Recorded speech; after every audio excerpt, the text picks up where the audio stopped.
प्रिय छात्रों, बीपीएससी के नए चेयरमैन श्री अतुल प्रसाद का दोबारा बयान आया है। यह खुशी की बात है कि ये ऐसे चेयरमैन हैं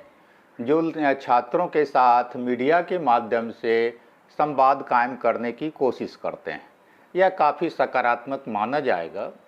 और उनका जो बयान है, उस बयान का जो निचोड़ अगर देखा जाए तो पहले पॉइंट में अगर हम चर्चा करें तो वो ये बनता है कि कदाचार को हमको रोकना है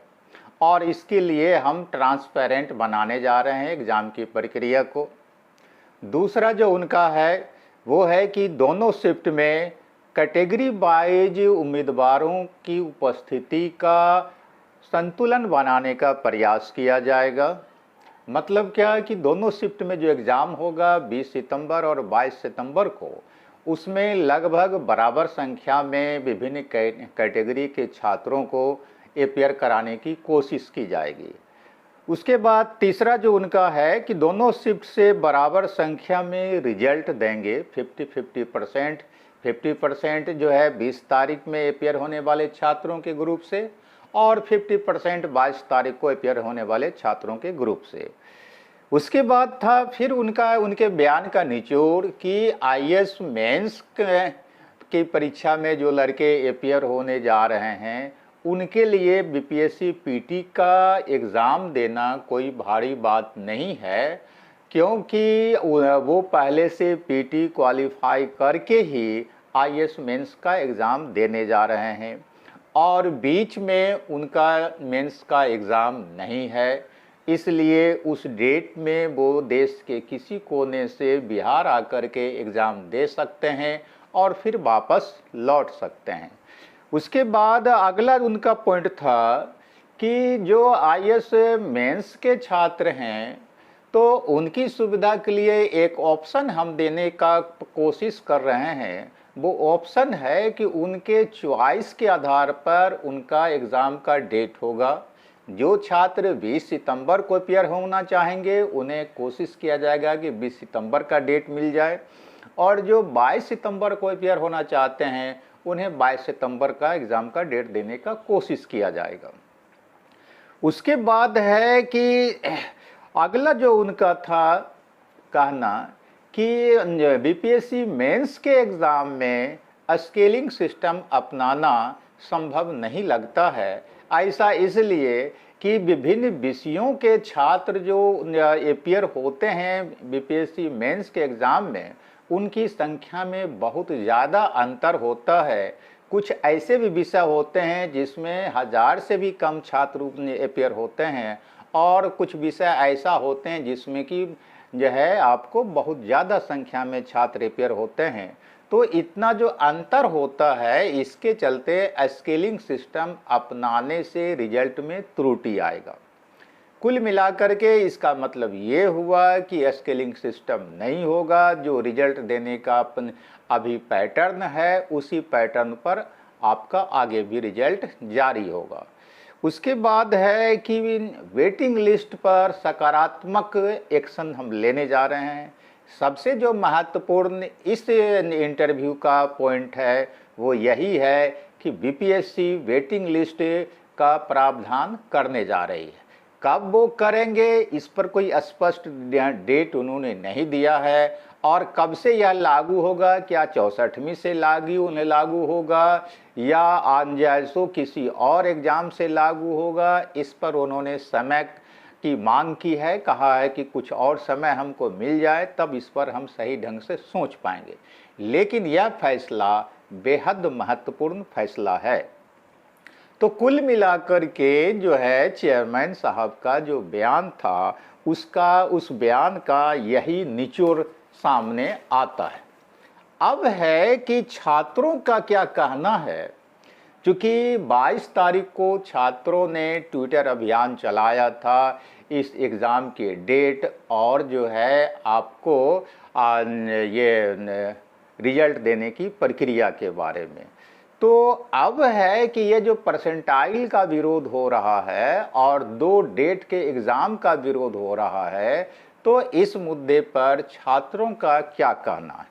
चूँकि छात्र अभी भी जो है हिम्मत नहीं हारे हैं, उनका प्रयास है कि 26 तारीख को फिर इसे एक बार चेयरमैन से मिला जाए और उनसे रिक्वेस्ट किया जाए कि 2 डेट में एग्ज़ाम नहीं लिया जाए और एक शिफ्ट में एग्ज़ाम लिया जाए और परसेंटाइल सिस्टम को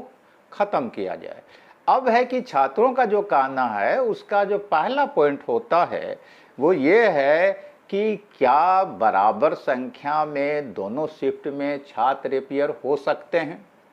दूसरी बात कि क्या दोनों शिफ्ट में हर एक कैटेगरी के छात्र बराबर संख्या में अपियर हो सकते हैं,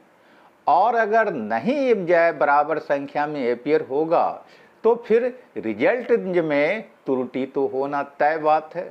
दूसरी बात है कि परसेंटाइल सिस्टम जो है वह एक रहस्यमयी सिस्टम है।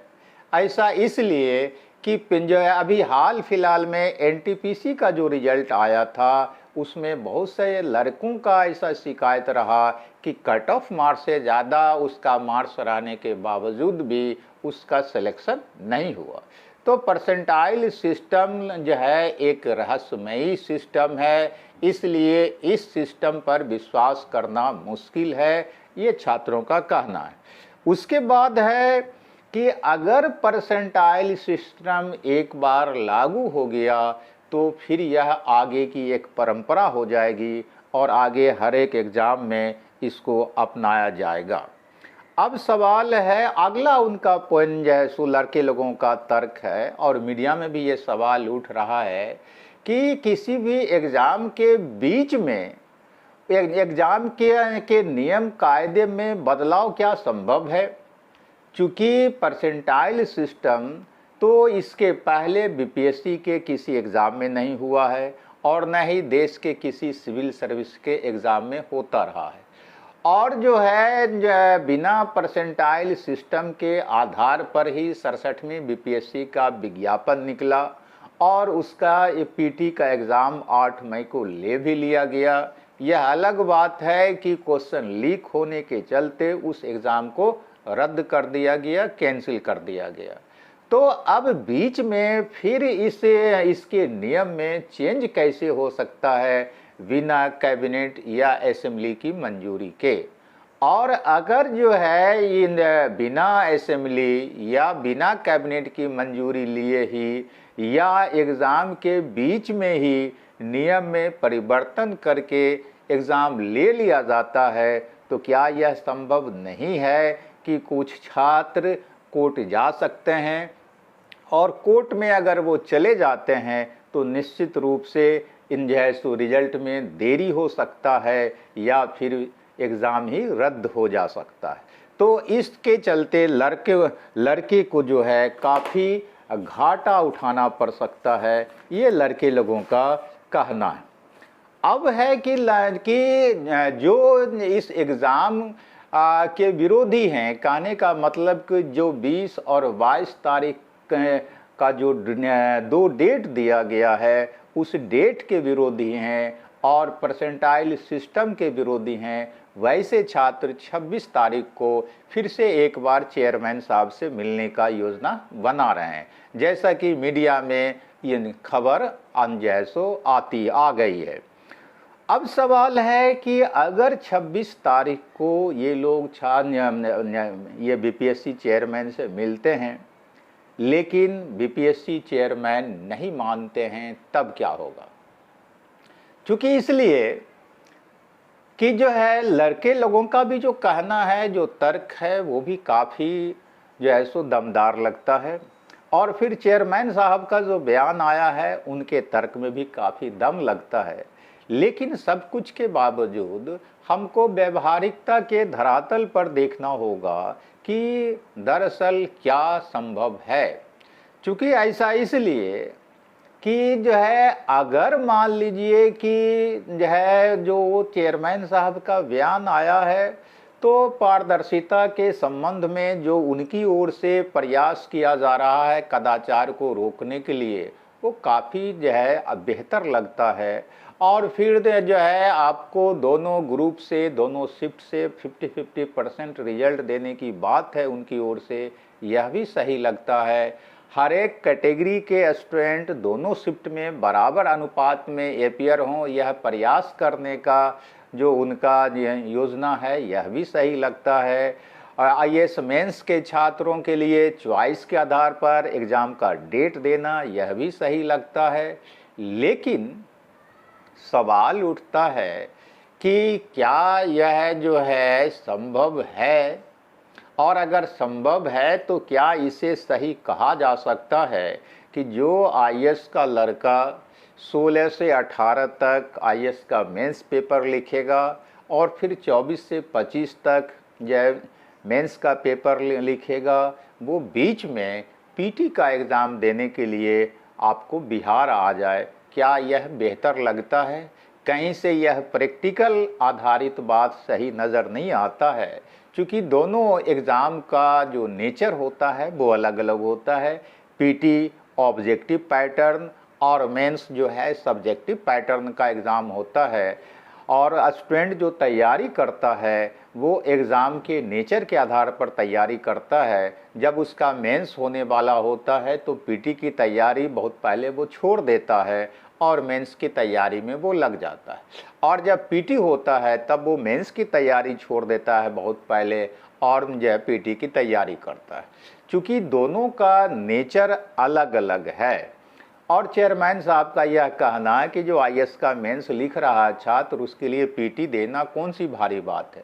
बात उनका सही लगता है कि मेंस ने कि जो मेंस दे रहा है उनके लिए पीटी देना कौन सी भारी बात है। लेकिन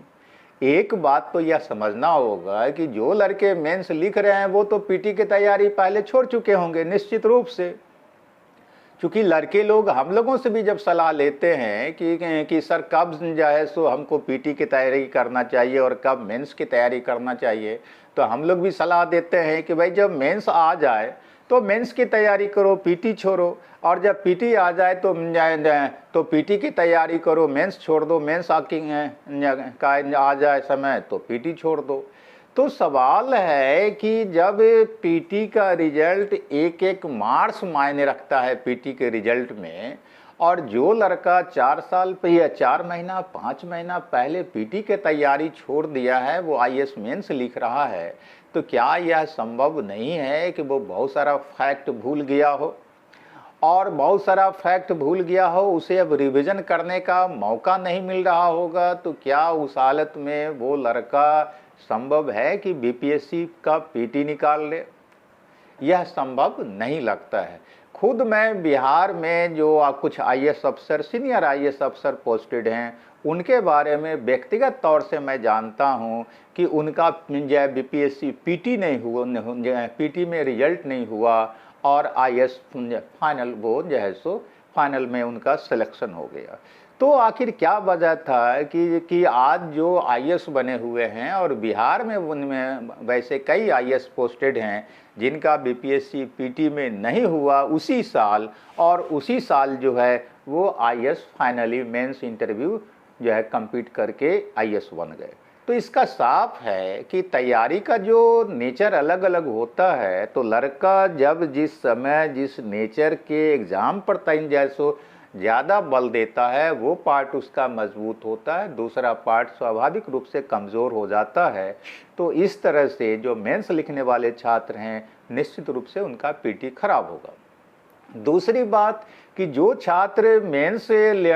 लिखने वाले हैं उसमें से बहुत सारे छात्र ऐसे होंगे निश्चित रूप से जो आउट ऑफ बिहार रहते होंगे, देश के अलग अलग कोने में होंगे, उसमें से बहुत छात्र ऐसे होंगे जो सर्विस में भी हो सकते हैं। आखिर वो 18 तारीख को मेंस लिखेंगे और जो है सो उनके पास एक दिन का समय बचता है 19 तारीख का, और वो कैसे जो है 19 तारीख के रात तक वो बिहार पहुंच जाएंगे और फिर जो है 20 के सुबह में वो एग्ज़ाम में अपियर होंगे और फिर वापस वो 23 तक अपने जो है सो मूल जगह पर चले जाएंगे और फिर 24 से वो जो है सो मेंस लिखेंगे। यह संभव नहीं लगता है। यह काम जो है बड़े बड़े पूंजीपति और बड़े बड़े अफसर कर सकते हैं कि वो फ्लाइट पकड़ के आ जा सकते हैं, लेकिन आम जो बेरोजगार छात्र है या जो है सामान्य घर परिवार का जो छात्र है, यह काम नहीं कर सकता है कि वो फ्लाइट पकड़ के एग्ज़ाम देने आएगा, फ्लाइट पकड़ करके फिर वापस होगा।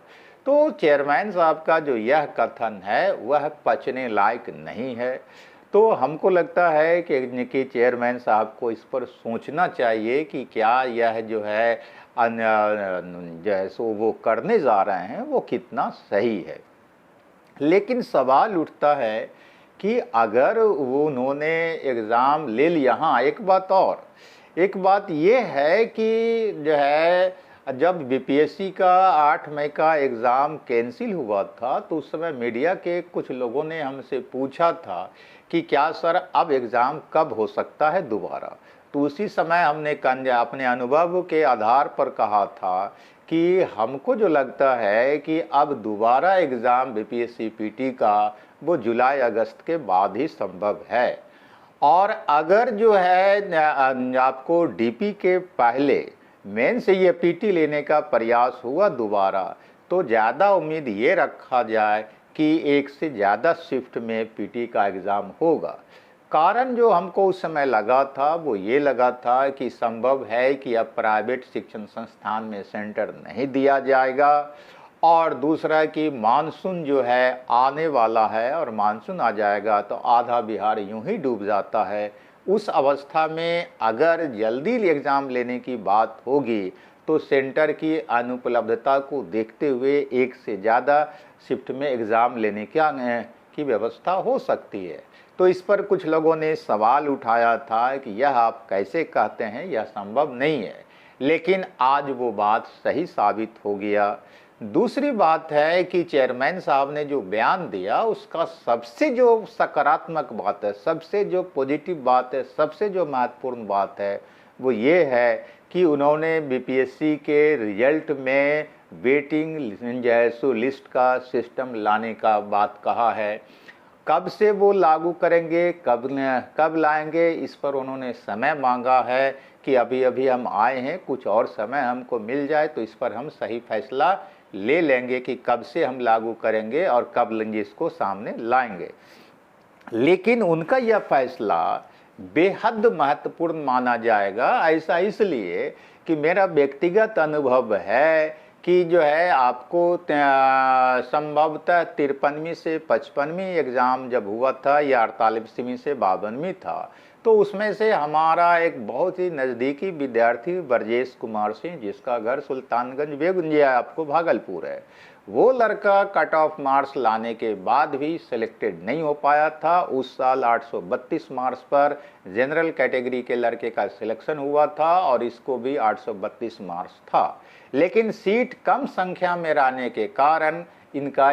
ब्रजेश का सिलेक्शन नहीं हुआ। बाद में पता चला कि लगभग 40 से 50 छात्र जो है आपको वीडियो का जो है पद ज्वाइन नहीं किया है। तो हम लोग जो है उस समय के ग्रामीण विकास मंत्री श्री नीतीश कुमार मिश्रा थे, उससे हम लोग जो है सो मिलने का कोशिश किया, कई राउंड उनसे भेंट हुई, वार्ता हुई और उन्होंने काफ़ी सकारात्मक जो है सो आश्वासन दिया और हम लोगों ने अपनी आंखों से देखा था कि श्री नीतीश मिश्रा ने काफ़ी प्रयास किया कि जितने छात्र आपको ज्वाइन नहीं किए हैं वीडियो के पद पर, तो उतने जैसो पदों पर आपको जो है दूसरे जैसो लड़के का सिलेक्शन कर लिया जाए, जिसका सिलेक्शन सीट संख्या कम रहने के कारण नहीं हो पाया था। लेकिन उस समय अंत में यह बताया गया कि बीपीएससी की ओर से कि ऐसा कोई नियम नहीं है वेटिंग लिस्ट का। तो हम लोगों को उस समय निराशा हुई थी। फिर अभी बिहार कर्मचारी चयन आयोग का रिजल्ट आया, उसमें भी देखा जा रहा है कि काफ़ी जो है सो सीट खाली रह गया है, तो यहाँ भी जो है सो वेटिंग लिस्ट का मांग हो रहा है। तो जब बिहार कर्मचारी चयन आयोग का ये मामला आया था कि बहुत सारा सीट खाली रह गया है, उसके बावजूद भी लड़के का उन पदों पर जो है सो सिलेक्शन नहीं किया गया है, तो मीडिया के लोगों ने हमसे पूछा था, तो उस समय भी हमने जो है सो यह मांग रखा था मीडिया के द्वारा ही कि भाई वेटिंग लिस्ट का प्रावधान बिहार में होना चाहिए। ऐसा इसलिए कि लोग बरसों बरस से किसी भी एग्ज़ाम की बिहार में तैयारी करते हैं और काफ़ी मेहनत से वो कट ऑफ मार्क्स लाने के बाद भी या उसके आसपास रहने के बाद भी उनका सिलेक्शन फाइनली नहीं हो पाता है, और जबकि वो सीट उन्हें की सीट ये जबकि सीट खाली भी रह जाता है। तो अंततः लगता है कि बिहार सरकार हो या फिर जैसो बीपीएससी के चेयरमैन हो, उनको ये बात लगता है कि जय तर्कसंगत लगा, और जो है सो आज जो है यह क्लियर हो गया कि बिहार में यह बीपीएससी में भी वेटिंग लिस्ट का प्रावधान होने जा रहा है। इससे जहां एक तरफ बिहार सरकार को फ़ायदा होगा कि उसे निश्चित अवधि के अंदर पर्याप्त संख्या में अधिकारी मिल जाएंगे, वहीं आयोग को भी फ़ायदा होगा कि एक ही पद के लिए उसे बार बार एग्ज़ाम नहीं लेना पड़ेगा, और तीसरी बात कि छात्रों को फ़ायदा होगा कि उनका समय बर्बाद नहीं होगा, उनका जीवन बर्बाद नहीं होगा, और उन्हें जो है सो अपने परिश्रम का फल भी मिल जाएगा कि उनका सिलेक्शन हो जाएगा। तो ये बहुत ही अच्छी बात है। अब सवाल उठता है कि अगर जो है सो 26 तारीख के डेट में जो छात्र चेयरमैन साहब से मिलने जा रहे हैं, अगर चेयरमैन साहब नहीं माने, मतलब बीपीएससी ने नहीं माना और वो अडिग रह गए कि हमको जो है एग्ज़ाम लेना है और 20 और 22 के डेट में ही एग्ज़ाम लेना है, तब तो हर हालत में छात्रों को अपीयर होना होगा परीक्षा में, परीक्षा उनको देना होगा, चाहे वो प्रसन्न हो करके दें या नाराज़ हो करके दें। क्योंकि बीपीएससी एक संवैधानिक संस्था है, अगर वो चाहे तो वो कुछ भी फैसला ले सकती है एग्ज़ाम लेने के मुद्दे पर कि कब लेना है और कब नहीं लेना है। तो उस हालत में हमारा सलाह होगा छात्रों को कि 26 तारीख का आप इंतज़ार कर सकते हैं थोड़े देर के लिए कि 26 तारीख को चेयरमैन साहब क्या मानते हैं कि डेट एक्सटेंड करने के लिए या नहीं मानते हैं, या एक डेट में लेना चाहते हैं या नहीं लेना चाहते हैं। अगर जो है 20 और 22 के डेट में एग्ज़ाम हो ही गया मान लीजिए, तो हमारे समझ से लड़कों के पास कोई विकल्प नहीं रह जाता है कि उनको एग्ज़ाम में अपीयर होना ही होगा। यह बात अलग है कि एग्ज़ाम लेने के पक्ष में चेयरमैन साहब का जो तर्क है वो कितना सही है कितना गलत है, लड़कों का जो तर्क है वह कितना सही है कितना गलत है, यह तो अब एग्ज़ाम और रिजल्ट के बाद ही जैसो तय हो पाएगा कि किसके तर्क में कितना दम है। लेकिन अगर एग्ज़ाम हो गया, सपोज़ कर लिया जाए कि 20 और 22 के डेट में एग्ज़ाम हो गया, तो लड़के को अब क्या करना चाहिए? तो मेरे समझ से सबसे पहला काम लड़के को अब करना चाहिए कि ज़्यादा एग्ज़ाम के डेट के टेंशन में वो नहीं रहें। पहला काम अब उनका ये रहे कि वो अब तक उन्होंने पीटी की तैयारी के लिए जो कुछ भी किया है, जो कुछ भी पढ़ा है, उसका रिवीज़न करें। और दूसरा काम कि अब अलग से नया कुछ पढ़ने की कोशिश नहीं करें। तीसरा काम अब उनको ये करना चाहिए कि जो है प्रीवियस ईयर का जो क्वेश्चन है विभिन्न आयोगों के द्वारा पूछा गया, चाहे वो सिविल सर्विस का कोई आयोग हो या जनरल कंपटीशन का कोई आयोग हो, उनके द्वारा जो प्रीवियस ईयर का आज से 15 साल 20 साल 25 साल 30 साल का क्वेश्चन है, उसका प्रैक्टिस सेट ज़्यादा से ज़्यादा सॉल्व करें। किसी कोचिंग में जा करके या प्रैक्टिस देने का कोशिश नहीं, प्रैक्टिस सेट सॉल्व करने का कोशिश नहीं करें। ऐसा इसलिए कि अब वहाँ आने जाने में आपका समय बर्बाद होगा। अब एक एक मिनट आपके लिए महत्वपूर्ण है, इसलिए आप अपने कमरे में बैठ करके प्रीवियस ईयर के क्वेश्चन को ही ज़्यादा से ज़्यादा सॉल्व करें। क्योंकि प्रीवियस ईयर के क्वेश्चन से 30 से 40% क्वेश्चन टैली करने का किसी भी एग्ज़ाम में संभावना रहता है, इसलिए बेहतर होगा कि प्रीवियस ईयर के क्वेश्चन को आप जो है सो सॉल्व करें। तीसरी बात है कि जो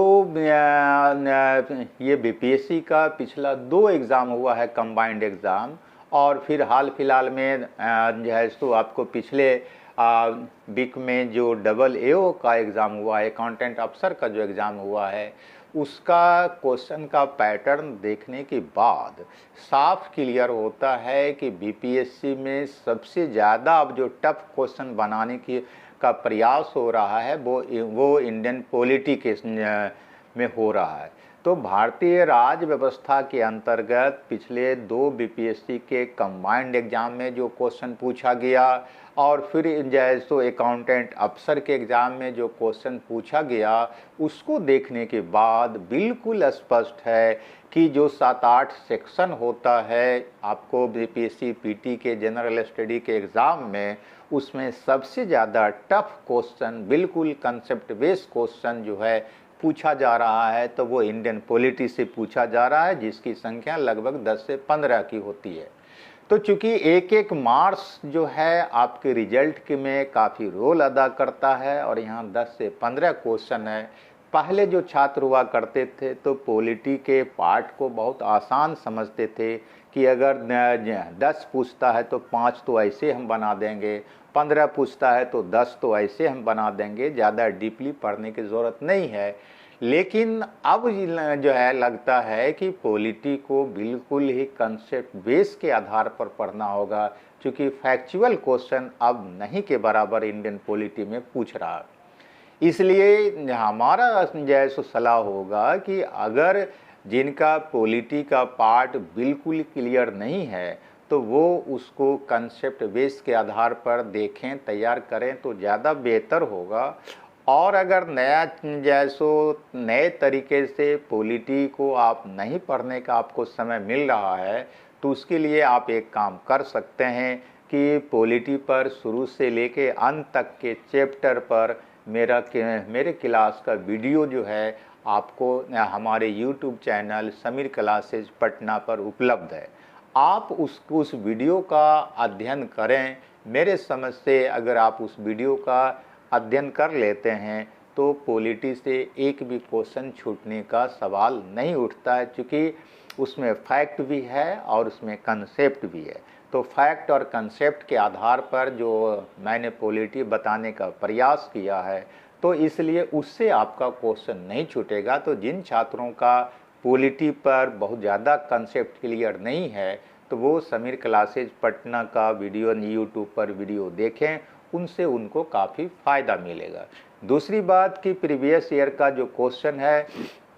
तो उसके लिए हम हिस्ट्री पर जो है आपको चैप्टर वाइज जो भी महत्वपूर्ण क्वेश्चन है उसको भी हम जो है सो बता रहे हैं आपको। और उसमें एक नई बात ये है कि हिस्ट्री का जो महत्वपूर्ण क्वेश्चन है प्रीवियस ईयर का, तो उसके हर एक विकल्पों का हम व्याख्या कर दे रहे हैं, ताकि उससे रिलेटेड अगर कुछ नया क्वेश्चन बनता है तो लड़के से क्वेश्चन नहीं छूटे और उस चैप्टर का भी रिवीजन हो जाए। तो इसलिए आप हिस्ट्री से संबंधित मेरा जो है सो वो वीडियो भी देख सकते हैं। और तीसरा काम जो लड़के के लिए हम करने जा रहे हैं, वो 1 सितंबर से साइंस का चूँकि 30 क्वेश्चन पूछता है बीपीएससी में, तो उसका भी क्वेश्चन आंसर हम बताने जा रहे हैं। लेकिन साइंस में हम हर एक विकल्प का व्याख्या नहीं कर पाएंगे, इसलिए कि समय का अभाव है। हर एक विकल्प का व्याख्या करने पर ज़्यादा क्वेश्चन को हम नहीं बता पाते हैं। जैसे हिस्ट्री में जो है मात्र एक दिन में 10 क्वेश्चन को हम बता पाते हैं। लेकिन में आप जो है सो देखें और हमको लगता है कि उससे काफ़ी फ़ायदा होगा। थैंक यू, धन्यवाद।